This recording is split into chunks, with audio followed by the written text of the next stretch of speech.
तर नमस्कार मित्रांनो, परत एका आपल्या ब्लॉगमध्ये आपलं स्वागत आहे. आणि आता आपण आपला अचानक प्लॅन ठरला, आपण रानपाटला चाललो आहोत. चला भेटूया पुढे. तर फायनली मित्रांनो आपण आपल्या लोकेशनला आलेलो आहोत. हे बघा, आणि आम्हाला रस्ताच कुठे माहित नाही. इथे एक रोड आहे आणि तिथे एक रोड आहे. तिथे काकांना विचारलं, तिथे एक समोर काका होते, त्यांनी सांगितले ह्या रोडने जा, पण आता आम्हाला इथे दोन रोड दिसत आहेत, तर समजत नाही कुठे आहे ते. मला आपण विचारलं फायनली, आणि हा आपला इथे समोरून त्या रोडने जायचा आहे. हा बघा, ट्रेनचा पण आवाज आलाय. आणि तर चला भेटूया मित्रांनो. आता आपण आलेलो आहोत. हे बघा, ह्याच्यातून आपल्याला कमीत कमी 1 किलोमीटर जायचं आहे पुढे चालत. तर चला जाऊया पुढे बोगद्यातून. हा आहे लाजूलचा सुरंग, तिकडे होता करबुडेचा सुरंग. मित्रांनो पुढे आपल्याला उजेड दिसायला लागला आणि समोरून ट्रेन पण येते, बघू शकताय.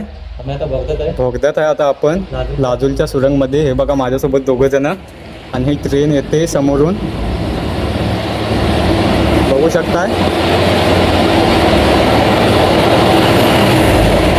हा एक फक्त डब्बा गेला, ट्रेन नव्हती. धोका दिला ना आम्हाला. ये सिर्फ इंजन था. तो चलिए आगे मिलते हैं. फायनली मित्रांनो आता आपण आलेलो आहोत बाहेर. हा बघा, हा शेवटचे 2 पावलं राहिलेत आमचे. तर चला बघा, बाहेरचा नजारा बघू शकता, तुम्हाला दाखवतो आता मी.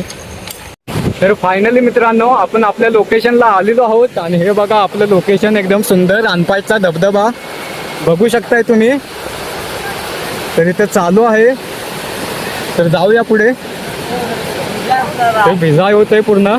तर फायनली मित्रांनो आपलं भिजून झालंय, कपडे पूर्ण ओले झाले, आणि आता आपण चाललोय घरी. मोबाईलची पण वाट लागले पुरेपूर, तर जाऊया घरी. तर चला भेटूया पुढच्या ब्लॉगमध्ये. तोपर्यंत आपल्या चॅनलला सबस्क्राईब करा.